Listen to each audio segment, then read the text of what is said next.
know. I could just vibes it.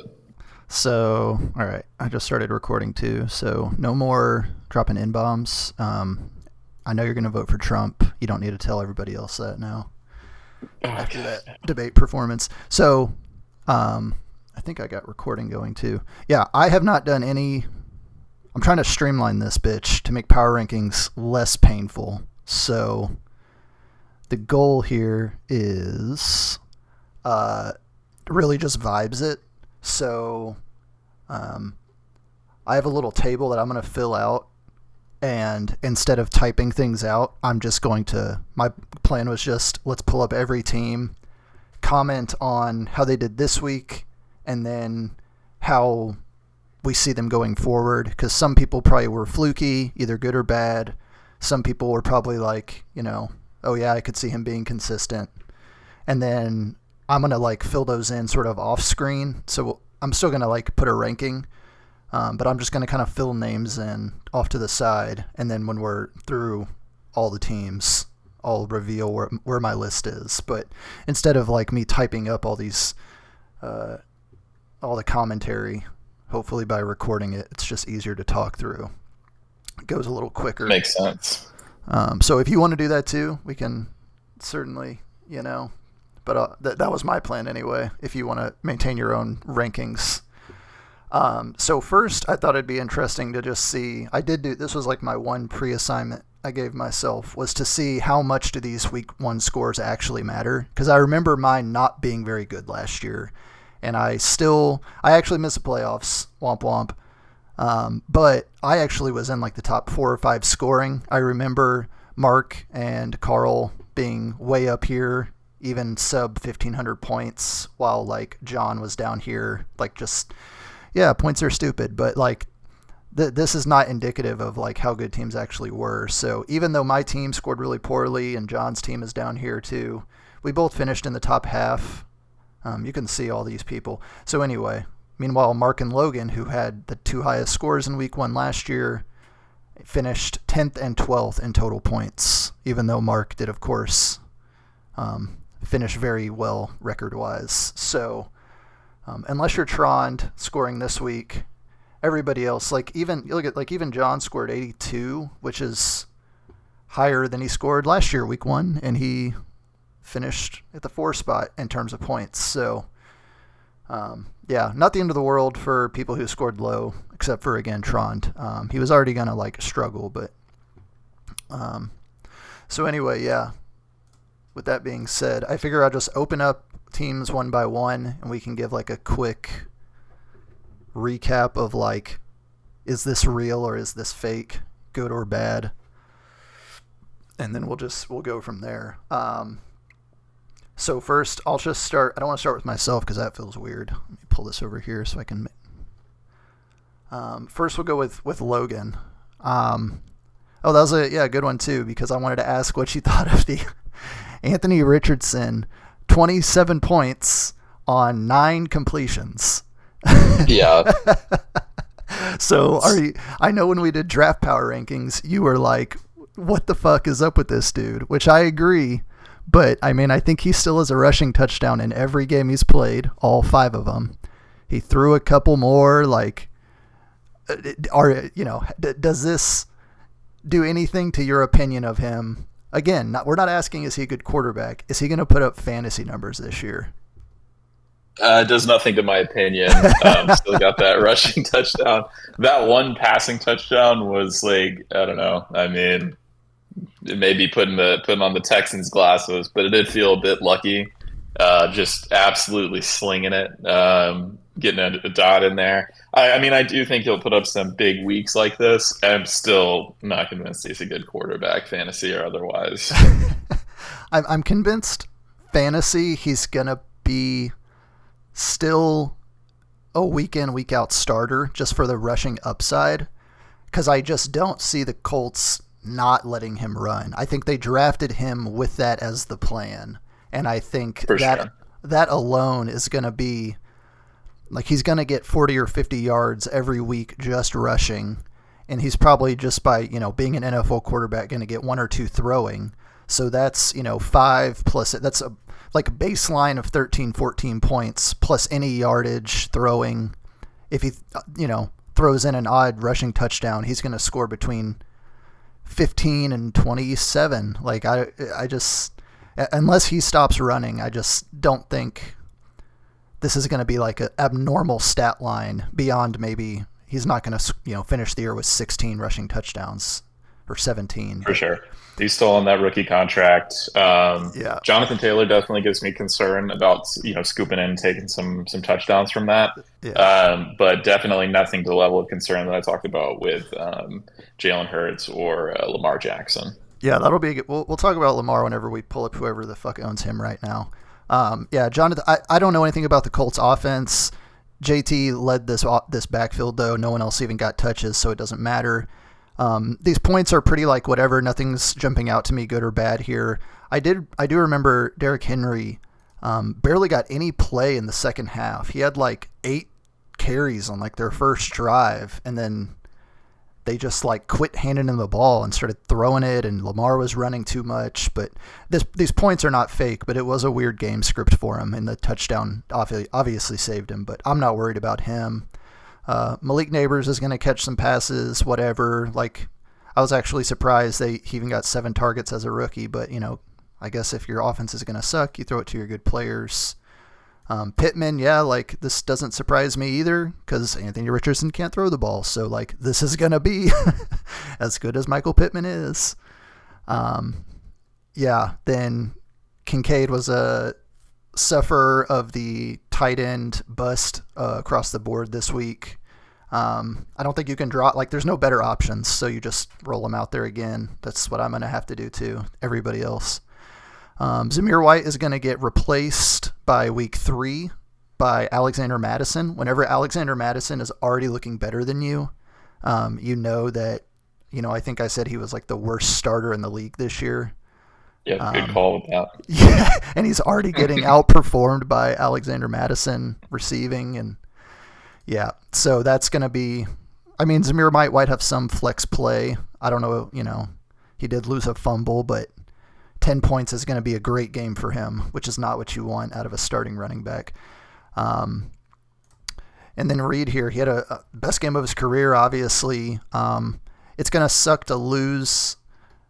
This is like a starting guy for your team if you're Logan now, but Malik Willis is fucking trash. So he's going to be like, you can't not start him, but he's not going to be 31 points or even 21 points or maybe even 11 points until Jordan Love comes back. So that's a rough loss. And the defense was good. Overall, okay, maybe you got to throw Jamison Williams in there now. Overall, what did you think about Logan's team, kind of like top to bottom? I think it looks like a pretty solid team, actually. As much as I love to hate on Logan, I still have mixed feelings about hitching your wagon to the Colts offense. But, the numbers don't lie in week 1, so I definitely see him as a top half team. Probably should have had a win this week. Just happened to play a team with a few more points. Yeah, it's a bad beat. But you think 114 is nothing fluky enough happened, even with your lack of trust in Anthony Richardson, that you think the bottom is not about to fall out of this team. No, definitely above average. I'd probably put this team on an average of 95 points a week. I think this was a higher end, and it's just unfortunate. Yeah, he just played a 120-point team. Yeah, I would agree with that too. I think this is not bad because I could see Neighbors is going to catch a touchdown. Same with Pittman. Derrick Henry is going to have a 3-touchdown game. I would agree though. Richardson's not going to be this high every week. Reed is not going to be this high every week. And then your defense just had a good week. So there were a few things that popped off and a few things that were down, but I would agree. Hovering about 100 is a pretty average team to me. Okay, just to keep things quick, we're just going to look at every matchup. So we'll do my team next. Pretty much, I guess I would say this is about what I expected, which it might be good, might be bad. If I get 21 out of CJ every week, I guess I'm happy with that. He's not going to finish amazing, but between 20 and 25 is about what I drafted him for, and I think he's going to be able to do that. So nothing there. Bijan's going to Bijan, whatever. 15's fine. Mostert's hurt, so that's going to be rough actually to fill in for him. All my receivers did about what I expected. I wish Devontae Adams would have got a few more targets, but I think Minshew is still getting used to that offense. But him and Mike Evans did what they do.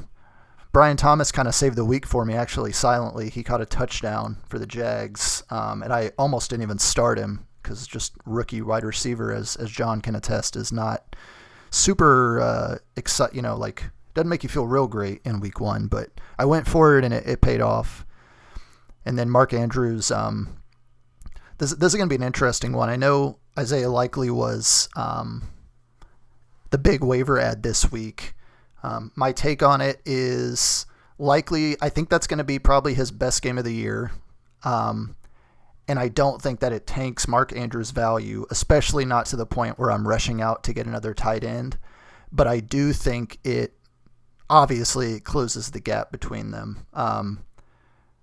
I still think long term, and this is just probably copium, that Mark Andrews is going to finish higher, but the gap in their utilization is definitely shrunk.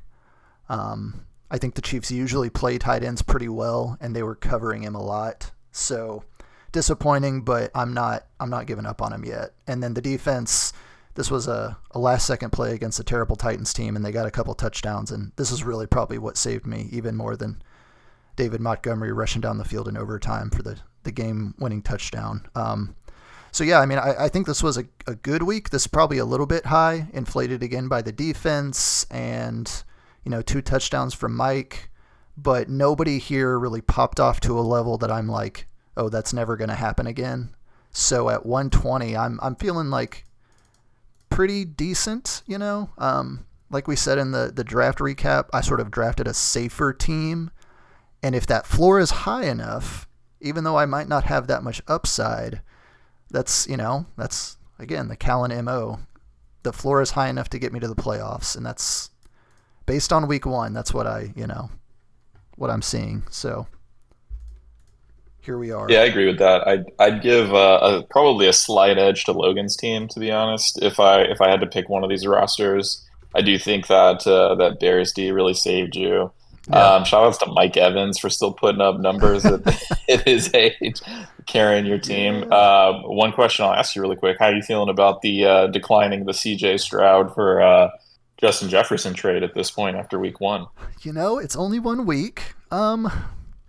So, I guess I'll say I knew, even when you offered it, I know Justin Jefferson's going to be the more valuable player over the course of the season. That was it was never really a CJ versus JJ who is more valuable, because that didn't account in their draft stock. Because JJ was worth a third, CJ is worth a sixth this year. So as long as CJ can finish as a top 5 quarterback, and as long as JJ doesn't finish as a top 5 wide receiver, the positional value, I feel kind of evens out. And really, so that I guess what that means is that I gave up that marginal value between them, the round difference, for whoever I got in the 3rd round, or because that's what I was saving by not trading him. And that would have been Mark Andrews, was my 3rd round pick. So I guess I'm really hoping that he turns into a 3rd round value player. But I can't say for the time being I'm not regretting it. Yeah, JJ did catch a touchdown though, so that doesn't help the confidence. But I'm not beating myself up yet. Ask me in week 8, and I might have a different story. But through week 1, I'm just yeah, I wanted a solid quarterback, and that's what he did. And JJ's going to be good, and he was. Neither of them was so good or so bad that I feel really one way or the other. Yeah, makes sense. Yeah. All right, so that's for the next matchup. Let's go. Let's go to mine. We'll just knock mine out really quick. Mine versus Tron. This will be very quick. Yeah. Yeah. So I'll take care of Tron's. I threw it, I try to be a good sport. Anytime I'm playing somebody that has a player that's out, I always like to let them know in the Discord. Maybe Trond was strategically just not playing a backup for Christian McCaffrey. Maybe he really is married to having Brock Purdy sit on his bench. Didn't want to take a flyer on, God, what's his name? That one 49ers running back that was available. Easy and convincing win over Trond. I'm a little bit upset he didn't put up more of a fight. Shout outs to the wins over, all opponents metric, because otherwise this might, mess with my points for, because I wasn't going to lose to anybody this week. I think Dak Prescott's a little bit had a, down fantasy performance. I expect him to jump back up. The rest of his team did not inspire too much confidence. I mean, I think it's pretty obvious, right? Just looking through this, like we got to put Tron to 12, right? Like undoubtedly, even with Christian McCaffrey allegedly going to play this week. Is there anything on Tron's team you're excited about? No. First off, we don't even know if McCaffrey is going to play. Second off, he did know about McCaffrey out before the game started. But because it was Monday night, his only option, would have been drop Purdy for the third string running back. Yeah. Which even that, he was smart not to. He didn't know this at the time, but he didn't even get a Isaac Guardo or something. He didn't even get a carry. So good job to Caleb for snatching Jordan Mason, and he's probably going to play him as long as he can, I'm sure. But it looks worse than it was for Trond. This is definitely a deflated score. He might have got to 80 if McCaffrey would have played. So it's worse than it looks, but I agree. Nothing here really excites me. He did call the, Brock Bowers, I think, was one of the highest scoring tight ends, and I was questioning that as a rookie tight end. But otherwise, I agree. Nothing here is popping off to me. I don't see Watson or Swift or Flowers or Ayuk. Cook did, about what he's going to do. Everyone outside of maybe Dak, and then, of course, the McCaffrey injury. Yep, that's what I thought. And he got to, even if we add in that maybe 80 points, right? 90 point. That's not going to cut it. So he's pretty. It only took 1 week this year for Tron. So yeah. Oh wait, we got to talk about your team. Yeah. I mean, all we got to say really quick is that I think it's the best and deepest team after week one. I think that you can't even argue with that. The only player I would be concerned about it not repeating for is Xavier Worthy. He did score on that gadget play initially. The first and then touch. Completely busted coverage. Completely busted coverage. I don't expect him to put up numbers like that every single week, but I kind of knew it when I drafted him that he was going to be very much boomer bust. Yeah. So I'm not expecting him to go put that up every week. But when you look at the rest, Jahmyr Gibbs, a little bit of concern with how good David Montgomery looked, but I think they can both eat in that Lions offense. A-Chain looked like the A-Chain that we expected and saw before the injury. Devontae Smith looks like a solid wide receiver pick. Tight end sucks just like everybody else. I'm not raising any alarms on that. Kenneth Walker looked like Kenneth Walker. Justin Jefferson looked like Justin Jefferson. Yeah. Looking at the wide receivers on my bench, Gabe Davis looks like he could start. Tyler Lockett looks like he could start. Keon Coleman. It just looks like a deep team. I think it's hard not to put me at the top, or at least in the top 2 or 3. Yep, I would agree. And so not only did you score the highest, and that's, again, without it always worries me when someone scores 30 or 40. Not worry, but it's just that's not going to happen, right? One player, you can't rely on one guy to score 30 or 40 a week. But when you have multiple players putting up between 15 and 20, it's not like all of them are going to be, one of them is going to have a bad week. But if most of your team can do that, it's hard for everybody to have a down week. So I totally agree. And even with all that, I think Kyler Murray probably underperformed. He only can go up. So even this score, I feel is, I'm not going to say it's on the low end of your possibility, but there is definitely more ceiling than this. This wasn't your team topping out. So for sure. Yeah. And Xavier Worthy, he did pop off, and you probably can't expect 20 every week. But part of what you drafted him, other than just Homer, is because he's on that Chiefs offense, he's gonna have busted coverages because they have so Yep. many fucking players. Like that's built into the valuation of a Rashee Rice or whatever, is that they're running out there with Travis Kelce, who's getting double teamed. And even if he didn't score that on talent alone, well, he's on the right team, and that's worth as much as talent in fantasy. It's just volume and opportunity. So I agree. Like, Absolutely. if nothing else, he's an easy chunk in the lineup flex play if he has a good matchup. So, yeah, good on that one. Anybody else you want another matchup you want to jumping out to you, or just down the road? Let's go to like the toilet bowl of this week. So let's look at Carl and John. Okay, yeah, I haven't even So really Carl looked at is this one. exactly what we thought. I think I was worried I was a little bit too hard on Carl's team, but it turns out if you just put out a bunch of rookies, and on top of that, Travis Kelce has just the most pedestrian week that I can remember. That's the Yeah, recipe for a pretty low scoring affair there. I'm still pretty low on Carl's team. I haven't, since I have a job, I haven't fully caught up on all of his movement today. I saw he made a bunch of roster changes, so we'll see how that goes. But unfortunately, I think I was right about Carl's team. yeah, yeah. I agree. He drafted Jaden Daniels. Didn't believe Jaden Daniels outscored Matt Stafford. Now he picked up Jaden Daniels again, dropping Stafford, and I just know Matt Stafford's going to score more now this week. Like, he's just going to pick the wrong guy 2 weeks in a row somehow. But yeah, overall I agree. He's dropped, I think, 2 or 3 of his starters already from week 1, which is kind of crazy. But I'll say, Carl, if you're listening to this, I respect it because, like, we've all been there where, except for maybe Scotty, like, where the first few weeks of the season, it's like becomes clear, like, maybe these aren't the guys. And your options are ride with them into the dirt or make some crazy moves.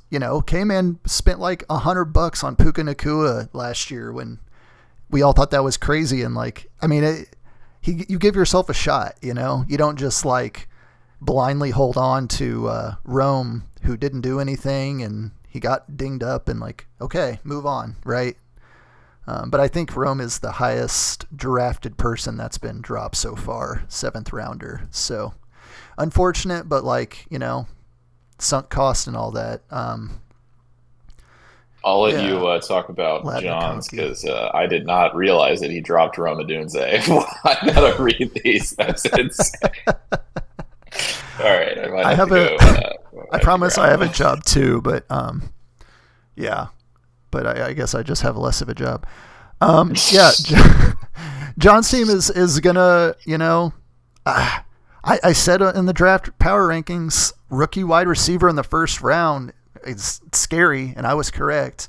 But to John's credit, he flipped around and he was drafting 12, right? So Cooper Kupp was actually the end of the 3rd round. He might have got his first round pick in the 3rd round.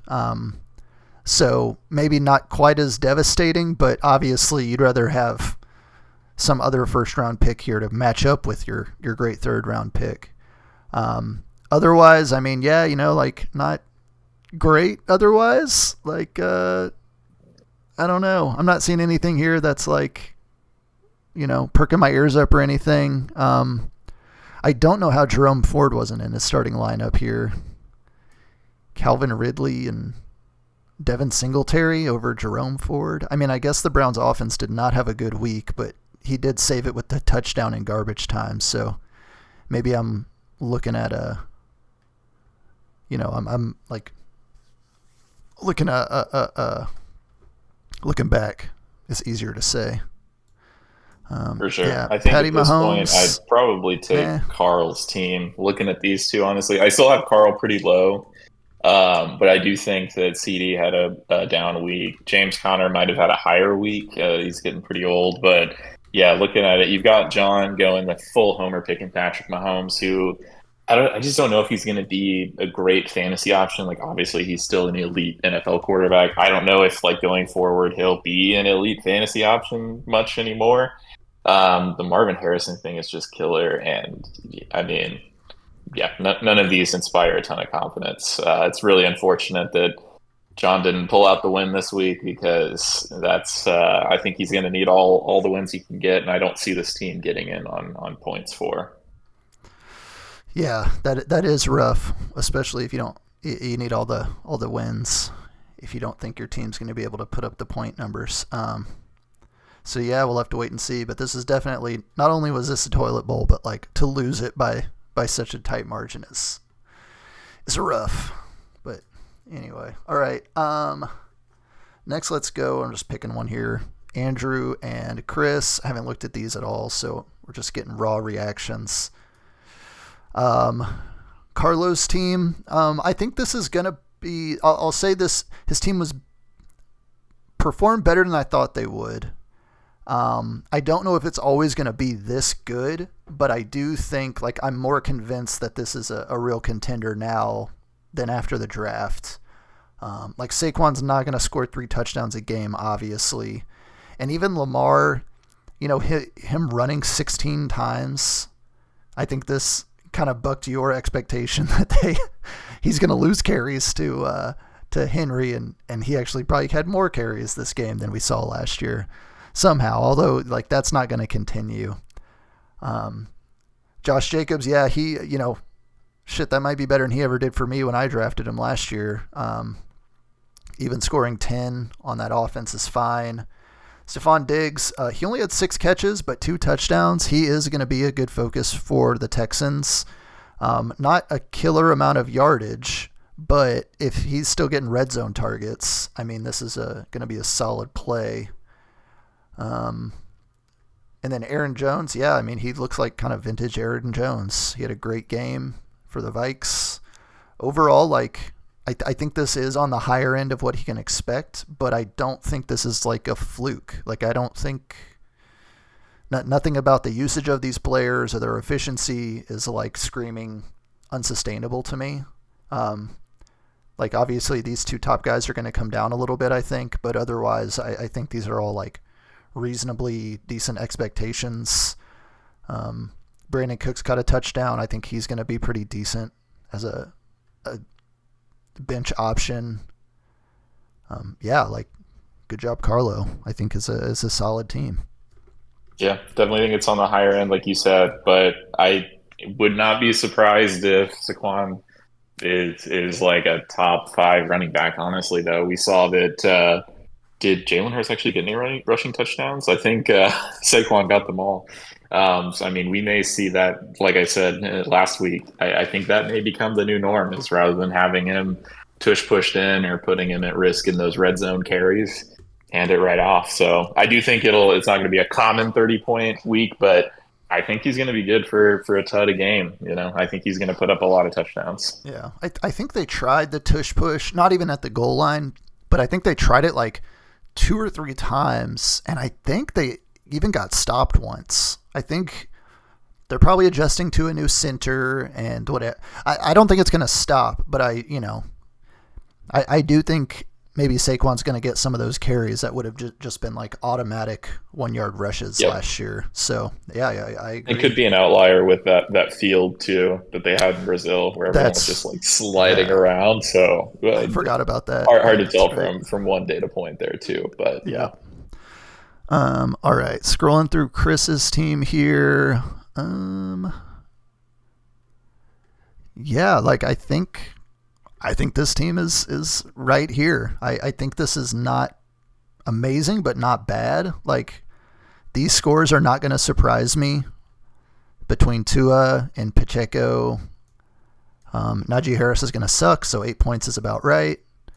Drake London, baffling first-round pick, but that's... Yeah, I was going to say, dude, how much do we want to flame Chris on the Drake London pick? And let the record show too that Najee Harris does in fact suck ass. Najee Harris sucks ass.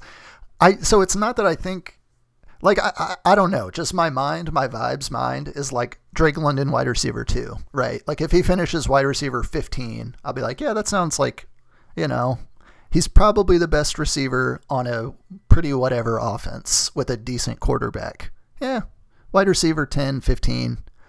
That's not a first-round pick, obviously. So I think he's even better than 2.5. But so that's what I mean. Like there is room to grow here, but I mean, yeah, we got to flame Chris for that one.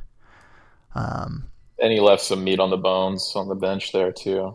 Not that I oh, did think he? it would have mattered. Yeah, definitely not. Wouldn't have mattered. But Yeah, sitting out a starting running back is always an interesting. Jerome Ford set out. Zach Moss set out. Yeah, we got some starting. I guess even Zeke is technically a starter, but I wouldn't play him either. I don't think. yeah, for Um, sure. But I do think like Keenan Allen and Sam Laporta. I think that's down weeks for them for sure. I do think I'm yeah, actually still pretty high on Chris's team. I would put him like right at average. I think he just had a bit of a down week, and then of course played a pretty high scoring team. yeah, I agree. I think there's room to grow here too.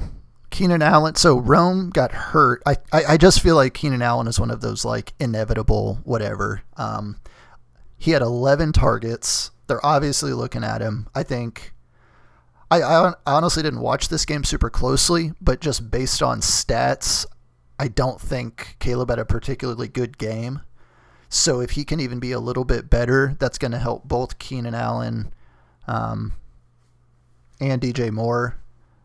But that's like a big if. That's like holding a lot of weight um, that Caleb's going to be good. Like it's the NFL's hard. So overall, yeah, I'm not freaking out on Chris's team. I agree. Like maybe a little bit below average, but this is not a fluke score at all. Like I think between 95 and 100 is like a reasonable target for him. All right, we got two more. We got Mark and Travis, who I thought it was interesting. So every year, I don't do anything with the schedule because I don't want to mess with it because then we'll have to decide how do we do scheduling and like it's a whole can of worms. So I just let Sleeper auto assign matchups every year. Whatever Sleeper says, that's what we do. I never touch it or I don't even like manually randomize it. I just whatever Sleeper does by default, that's what we do. And we both had these two guys as like the 1-2 in our draft rankings. And I think I had said I'd be surprised if either of them scored like under 90 or under 100 all year. And they didn't. I think both of these teams are still very high. Just looking at their points, but yeah, I guess I'm getting at. I'm not worried that these weren't the top two scoring teams. I think these are still excellent teams. Jalen Hurts did not get a rushing touchdown, and he threw the 2 picks. I think that's he's going to be fine. Kamara did Kamara like.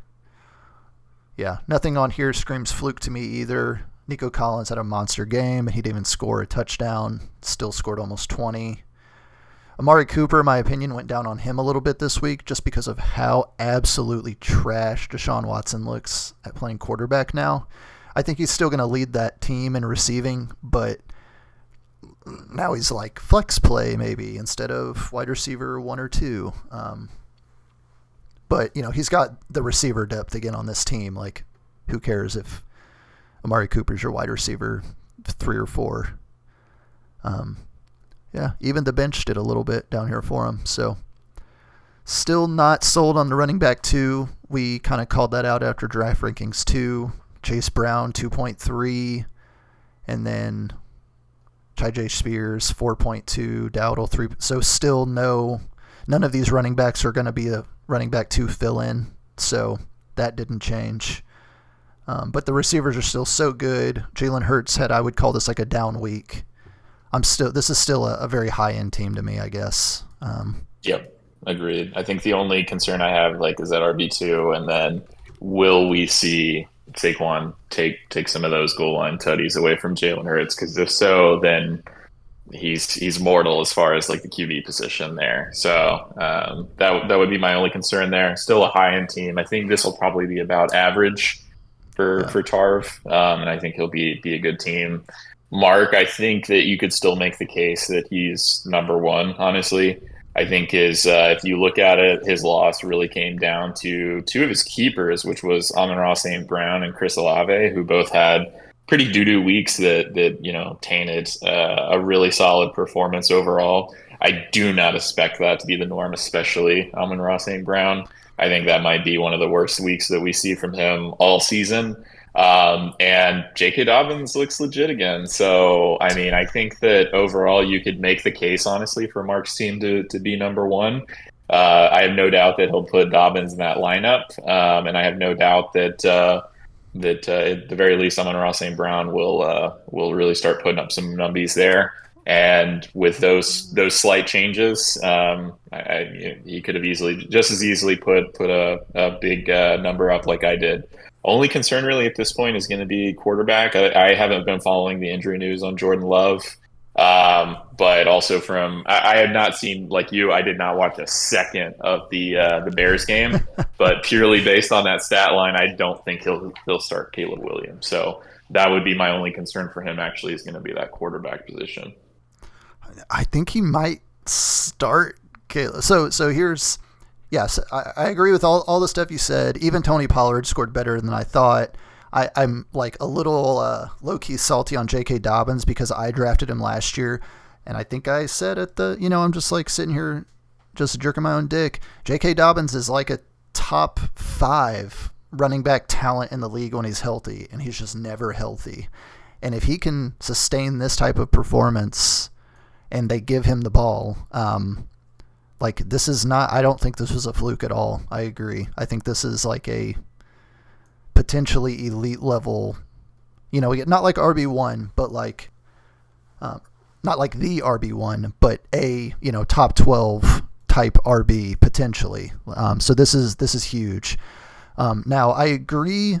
He's still good. I still agree with like Amon-Ra and DJ Moore. Olave, that was a weird one because the Saints offense went off. They had like 40 points and Olave didn't do anything. So that was just weird that like that offense went off without really their best player maybe, really, unless you feel good about Kamara.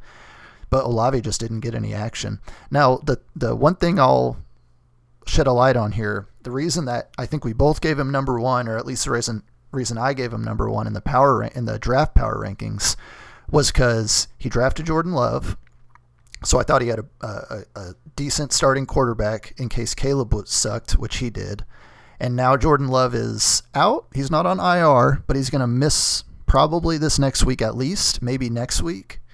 So he's got to figure out what to do at quarterback. He could drop Jordan Love if he just doesn't want that upside. But then he's got to play Caleb Williams or somebody else. That makes me nervous in terms of like a power ranking. And then similarly, I had said Njoku is good enough that you're not going to have to stream tight ends. And one, I don't know if that's true because Deshaun Watson looked like butt. Like the Browns literally looked better with Joe Flacco as their quarterback last year. But now Njoku's hurt, and it's like a ankle sprain, I think, which sometimes those are nothing, and sometimes like those high ankle sprains hang around all season for players.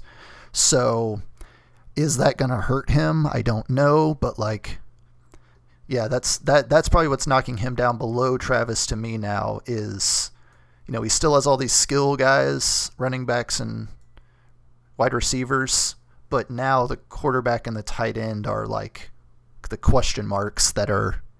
And like the thing with quarterback is it's not as important, but like it's the bulk of your points, right? You expect your quarterback to outscore pretty much everybody. So if you don't have that and there's not a good matchup option on the waivers, it's like it's not insignificant to not have a really good quarterback. Like it's going to be very hard to win with 7 points from a quarterback. So if he does have to start Caleb, I would be a little nervous, but overall, I'm being kind of doomsday. I agree, though. He's still very, very high with what he's got here. Yeah.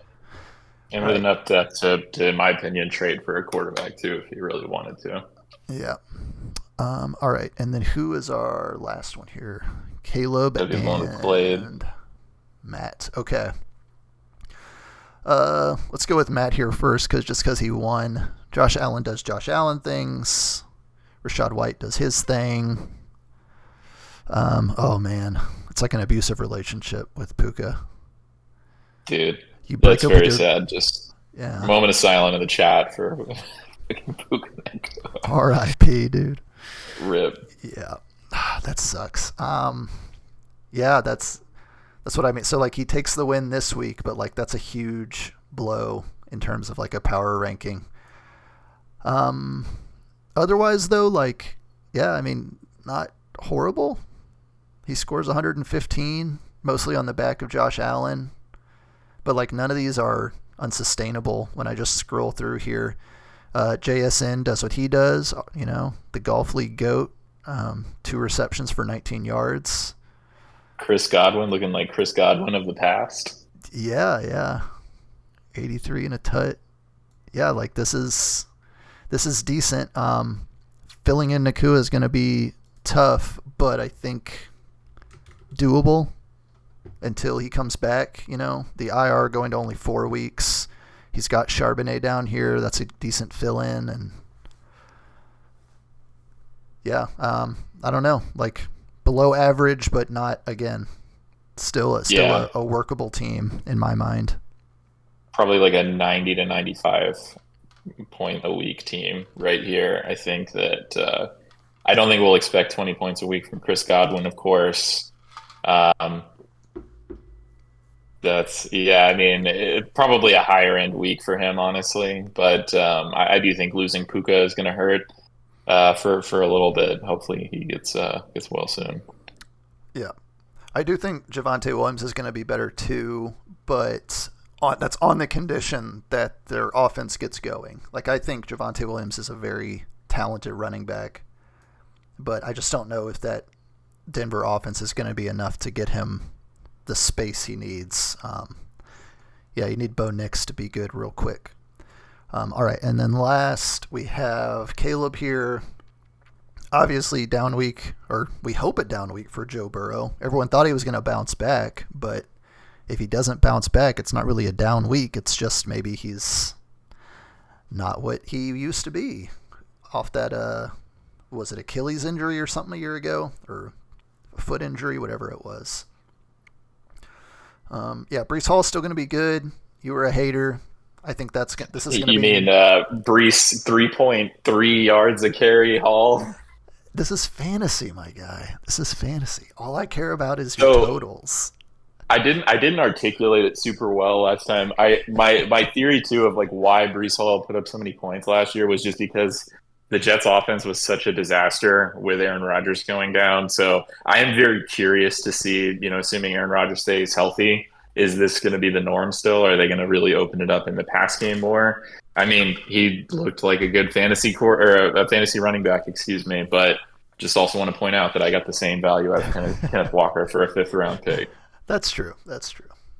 Yeah, really the difference between a 1st round running back and a 5th round running back is not even, can you get me 15 points? There's like 30 running backs in the league who can. You've got to do it every week to make yourself a 1st round running back. So that's going to be the real test. There's a lot of dudes who can do it once, but it's very difficult to do this week in, week out. So time will tell. Ramondre Stevenson, can't hate on any of that. Very, efficient running, got a touchdown. All the numbers look good there. Yeah, very efficient running. Yeah. I still don't understand his love affair with Cortland Sutton. I don't either. It's just the Denver thing. There. We both Scary said Terry officially confirmed wash. Yeah, we said it. There was that. Were you the one gassing up Evan Ingram, by the way? I can't rember. Like last week, you were like... I was, because he's done well, and I'm going to stick with my down for tight end week, is what I'm going to say. I'm not... again, it's like if you're going to drop a player, it's because you believe the alternative options are better. And I don't think... obviously that sucks, but who are you going to go get off of waivers right now that's going to be better than a top 2 tight end from last year? I just don't think you're going to. You have to just roll him out, and if he sucks again, he sucks. That's just... Yeah. Kyron Williams, very reassuring. They did not move away from him at all. People thought they might try to split work with Blake Corum or whatever. Blake Corum didn't even get on the field. Ronnie Rivers had like 1 or 2 carries. Blake Corum didn't even return kicks, I don't think. He wasn't on the field, and that's why Carl dropped him. But yeah, they're not deviating from Kyron, so I think he's going to be good. And then Debo did Debo shit. Good for him. And then some decent options on the bench. I'm assuming Caleb was doing something when he didn't, or maybe he didn't have he would have had to sub for Debo, I guess, on Monday night. 100%. Yeah. I wouldn't have started Jordan Mason either. Yeah, I would. So, I mean, from now on, you will. Yeah, but I'm not going to fault him and be like, "Oh, I would have known for sure," because I would have 100% just grabbed him and left him on the bench. Yeah. So not a great start from Caleb, but between the players who we thought are going to be good, doing well, and the players who didn't do well, like I think there's more upside here than downs. There's more underperformance than overperformance from these players. And then if you do plug in Jordan Mason and Joe Burrow does turn back into even an average starter, not amazing, but again, not terrible here. So 86 seems like a low score. Typing in some stuff here. So yeah, I mean, disappointing week, but I don't think it's anything to like freak out about. If you're Caleb, you just try again next week. Yeah. Yeah, I'm gonna stand on business. I ranked him 12. I'm putting him still at like 10. Right where he is in PF. I'm standing on business on that one. All right, let me go look. I'm just looking at. I've been typing in rankings as we've been opening them, so I'm gonna look back, see if I need to shuffle somebody around. Who did I? Yeah, I mean, I think we have pretty clear tiers at this point, at least, right? Like, I mean, we've obviously got like the tier 1, which would be, me, Mark, and Tarv. Yeah, I had maybe you could put 1, 2, 3, you, and then I had Travis just because of Mark's quarterback tight end struggle. Yeah, that's fair. So I bumped Travis over Mark. Then I gave it to Andrew. I guess I thought he was good. I think he had a good week. Again, I was just kind of filling these in off to the side. Yeah, he scored high and. Where I disagree with you, I think this is a really good starting list, actually, and not just because it has me at number 1. I'd switch you and Logan personally, and then I would 1,000,000% switch Matt and Chris. So put Matt at 7, Chris at 9. Or no, actually, I'd say Matt, Chris, Caleb, just to stand on business and put him further down. Okay. So you think that losing Puka isn't going to be as devastating? No, I mean, look at it. I mean, Puka only got like 5 points. It wasn't. That's true. It didn't inflate his score. You know what I mean? I think it was a higher than average score for sure, but I'm definitely, that I would take his roster over Clave's for sure. So you say we should do Matt, and then Chris, and then Caleb? Yeah, for sure. That's how I would rank it. That's how I think it looks good there. And then like I said, I'd switch you and Logan. Honestly, I think you have a higher floor. I think Logan's ceiling looks better. I'll just throw names around here to something to look at. And then so that means, do we both have Carl, John, and Trond as towards the end there? Oh, for sure. Yeah, that's spot on. Trond is obviously at the bottom. John, despite being pretty wounded at this point, don't trade with John, of course. But yeah, he's rocking at 11 there. I think this list makes a ton of sense to me. Okay. All right. Well, that's week 1 in the books. We've already had some good. Yeah. Carl absolutely just is blowing through his fab, the $45 uncontested pickup of Justice Hill. And I'm sorry, that's just so funny. And the $45 for Alexander Madison. And he tried to do $45 for Isaiah Likely. He was $1 off from. He would have spent,